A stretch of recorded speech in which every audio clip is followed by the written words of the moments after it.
everyone. It's so wonderful to be here with you at JGIS and to speak to you this evening.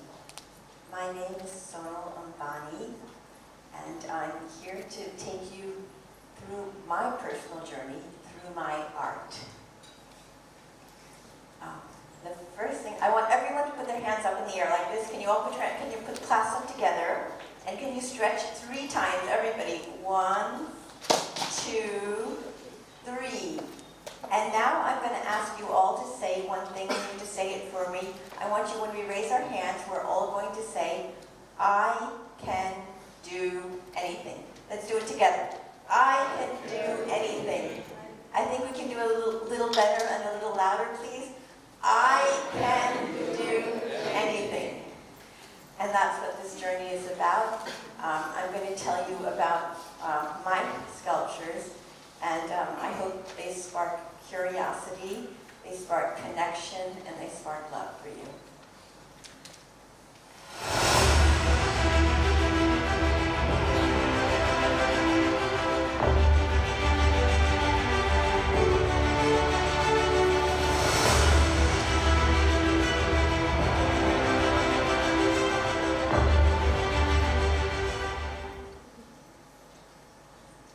So my first sculpture is called Slings and Arrows of Outrageous Fortune.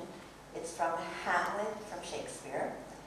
And the sculpture, I'll tell you a little bit about the genesis behind the sculpture. I was once upon a time a high school student like all of you, and I played the double bass. The double bass is a musical instrument, a large one like the sitar. And the good student or child that I was, I played it all the way from 3rd grade to 12th grade. And I practiced every single day, very passionate about music.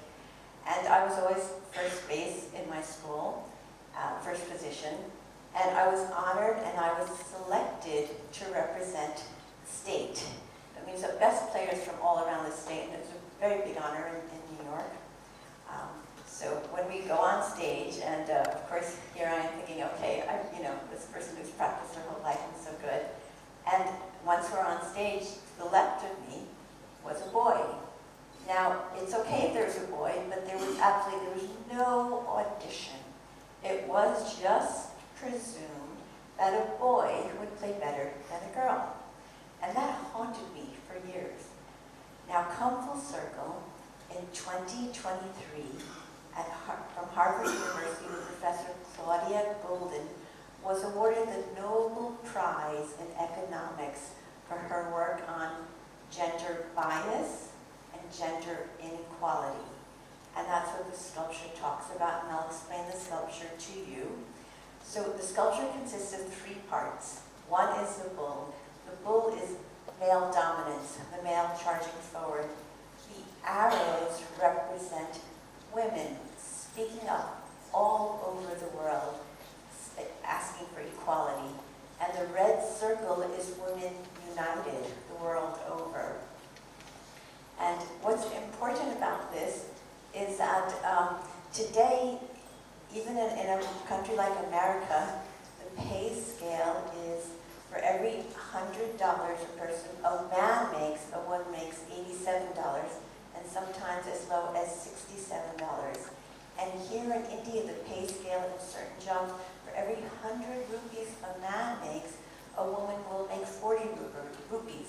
The same laborer doing the same work will earn so much less than the man will. So now it's up to your generation. You are the first generation, and all of you looking here, who can make this equal. And the reason is it's wonderful, all the way from education to entertainment, people are speaking up. And I'm very proud to say, for the first time, the women's Indian cricket team is being paid the same as a men's cricket team. Also, the world over, in tennis, the same for the winners of all the Grand Slam and all the big prizes, the same winner, because they both, imagine you're playing the same number of hours, they earn the same scale. But we have far to go, because there's a lot of injustice in many other industries. But your generation can make that change. And the reason you need to make that change is because for girls, When a girl is happy, a home is happy, family is happy. And it's equally important for you guys because you want to see your sisters happy, your moms happy. And when a girl is happy in the home, what can they do? I want your hands up in the air, and they can do, everyone hands up, and you can say, I can do anything. Right. I'm going to tell you a little bit about my journey. I was an investment banker down on Wall Street, 73rd floor of the World Trade Center. And I came to India for one of those big, fat Indian weddings. So when I was at the wedding, I met this handsome young man who's here in the audience today, my dear husband Vimal, and he swept me off my feet and brought me to India. But the good part about that is, since I'm here in front of all of you today and very happy to be so. I think one of the best decisions of my life, and I believe he feels the same way too. So here I was, at that point in time, women did not join the family business. So here I am, this New Yorker who walks very fast, who thinks very fast, who talks very fast. I do always have to slow down. You're supposed to remind me too if I go too slow just to go. So thinks fast, walk fast, talks fast. So what am I going to do? So I started with sculptures. I was always very passionate about sculptures. I was good at it as a kid. And I started doing sculptures in my garden. There's an example right there. And at one point in my garden, we had over 50 sculptures. And my kid said, Mom, it's like Alice in Wonderland here. We had life-size dinosaurs, giraffes, monkeys. We even had a SpongeBob. So with those sculptures, and one day someone from the India Art Fair, that's in Delhi, that happens every year, came and said, hey, these are really good. You should show these at the art fair. And lo and behold, a few sculptures were shown there. And I feel very blessed from there. One thing happened to another. And at this point now, they're all around the world, and the sculptures have gone. But the reason I was able to do that is because I loved what I was doing. Oh, and a very important thing. What even happened right now is, literally a week ago, I flew in from New York. And you know, New York is such a long flight, such a journey. Normally when you come back from international travel, you're exhausted. But as I hit the ground in Ahmedabad, the first thing I did was go to my office, go to my workshop. I'm blessed that my wonderful office team is here with me today, because my work is play, and my play is work. And I'm very blessed that I can do that. And I think for everyone here, if you can find that. And also, don't remember, even if, like, I was an investment banker, but I changed courses, you know, there's, in life, you get other opportunities, and you should go for it and try for it. So my work is play, play is work, and I love what I do every second. And the reason I could do it because I had confidence, loved what I did, and therefore, everyone, hands up in the air, we can say, I can do it. Okay. The next sculpture I'm going to share with you.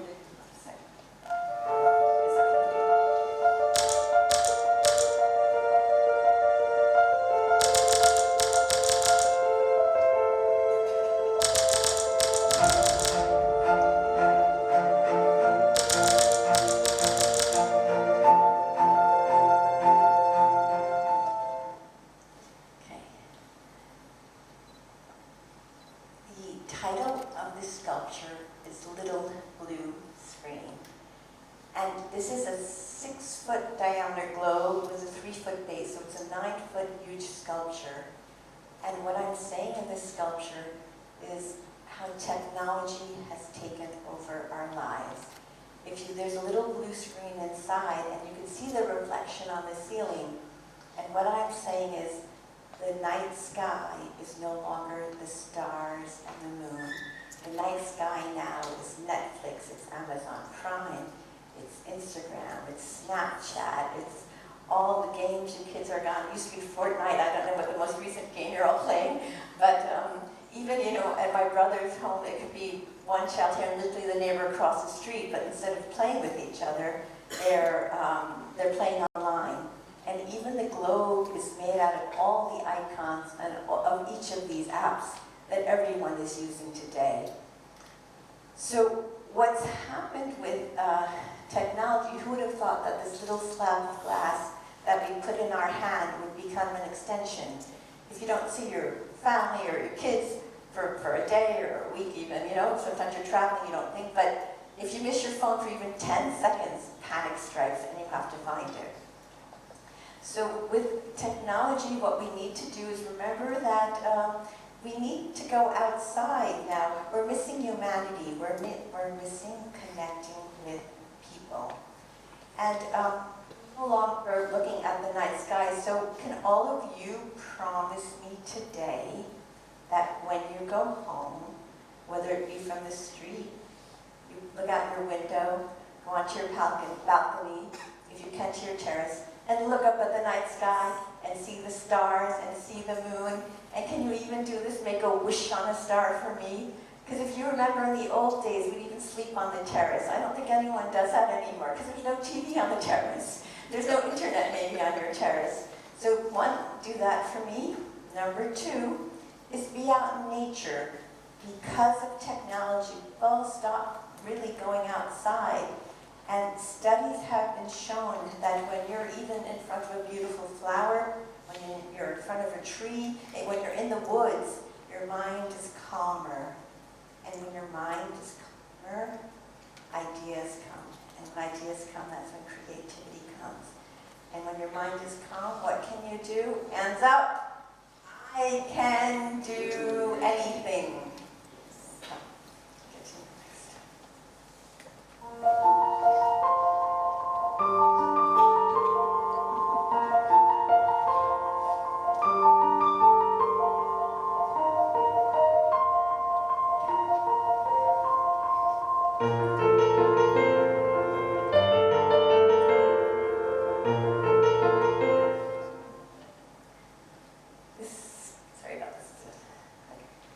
This sculpture is called We Dream Under the Same Sky, right? We're all here, we're all dreaming under the same sky. And the golden rings that you see, sometimes your rings, the rings are your dreams. And sometimes your rings just stay and they never move up. Sometimes your dreams stop halfway. And sometimes, like the center pillar, your dreams are open and they can reach up forever. And what's really interesting about this piece is that it's an enigma, a puzzle, and each of the timepieces represent visionaries in this world who've changed our lives. Say, for example, Mahatma Gandhi's birthday is October 2nd, so the timepiece reads 10:02. Or Steve Jobs' birthday is Feb 28th, so the timepiece reads 2:28. So it's over 100 people. It was really fun doing research. Anywhere from Madame Curie, who invented the X-ray. Madame Curie, Nelson Mandela, Martin Luther King, even Oprah Winfrey. And the one thing when I was doing the research that all these people had in common was reading. And reading is so important, and it's something I want to emphasize to each and every one of you, how important it is. And when I was reading their histories, even Madame Curie read art. Of course, the research was there, but she's the one who invented the X-ray and radiation, but read books in multiple languages. Even I think most of you know Bill Gates was a voracious reader, Jeff Bezos, even Nelson Mandela was, when he was in prison, was reading all books, even Gandhi's books on freedom. So if you can all promise me that you can read, the reason is I know it's so hard, for myself included. It's very hard. At night you're very tempted. I've got a stack of books by my bed, but I've just got my iPad. It's like books, iPad, books, iPad. And it's really hard to make yourself. But if you read, it can open up your imagination. And through your imagination, you know, the most interesting thing, everyone's very interesting, but you know, Elon Musk, do you know how he learned to make a rocket? It was because he read books on how to make a rocket. That's what he did. He actually read books. And if you can read books, you can open your imagination and you can change the world. And then if you can change the world, guys, hands up in the air. And what do I say? I can do anything.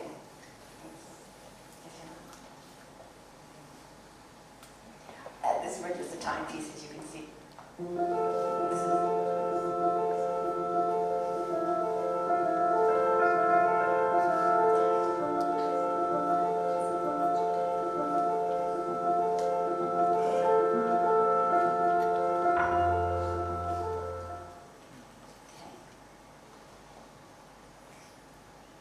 This is one of my favorite and fun pieces. The X and O's stand for hugs and kisses. And the rabbits represent all the different people that come into our lives. Sometimes people come into, sometimes you stretch yourself for love. Sometimes you hide from love. Sometimes love comes to you. But the important part is the love, and I'm going to give you two personal stories on this. When my daughter was born, my first child, normally at the hospital, you know, they give you the child to feed, and they take her away. But I was very lucky. They let me, for some reason, my daughter was with me and slept with me all night, and I could just feel her heartbeat right next to my heartbeat. And for me, that was the meaning of life. And I knew I'd have a friend for life, which I do to this day. And that's one story about love. The second story about love is my son when my son was 10 years old. At that time he was at Eklavya school here in Ahmedabad. And they did a very nice questionnaire. They asked children many questions. Then they asked us as the parents to write what we think the children would say. So one of the questions is like, what's your son's best friend? What's his favorite food? And one of the questions was, what made him sad this year? So of course, best friend, I knew that. Favorite food, I knew that. And it's like, he's 10 years old, but what can he be sad about? He's a kid. And I wrote nothing, and I saw they gave us his paper, and it said, I lost my nani ma. I miss my nani ma. And it broke my heart. I lost my mom to cancer, unfortunately, too early. That's why I try to get involved and do as much cancer work as I can. I help cancer patients. But what it shows is how even we, like of course I felt the great loss as my mother, but how that generational love goes through even to your children or her grandson, and how much that the love meant, her love meant to him. And as an aside, for anyone who's a grandparents, even my grandmother would do things, spend hours playing Monopoly, would play cricket with him, things she never did with us, but I think that love grandparents have for their children. So what I want to say to all of you is to remember to be with the people that are with you and to love them, and for your children, of course, but maybe that 90-year-old grandmother who used to cook your most favorite meals and now kind of repeats the same stories again and again. But remember to also take some time out to be with them. And when you have love in your life, it's of course love with family, but it's also love with your friends, it's love with your teachers, it's love with your neighbors. And if you can, if we can do this, if we can be happy, if we have love, we can be happy. And if we're happy, we can love our neighbors. If we love our neighbors, they can love their neighbors. And maybe your generation can be the first to have peace in this world. There's one more thing I'm going to ask of you, two things today. Right now, I want you to go to the person next to you and give them a big hug. Can you do that for me? Can you hug the person next to you? That would be very nice. Don't be shy. Don't worry, they won't bite. Well, they might bite you a little bit, but maybe not. And if you could go to the other side, and also on the other side, hug the person next to you, okay? Or even a handshake's okay too, if you don't want to hug them, if you're afraid they have to get food. So, in the end, it's love. And if you have love, you have everything. And I'm going to do, if you have love, what can you do? Hands up in the air. I can do anything. One more time, really loud. I can do anything. Thank you. you so much. It's been a pleasure to see you.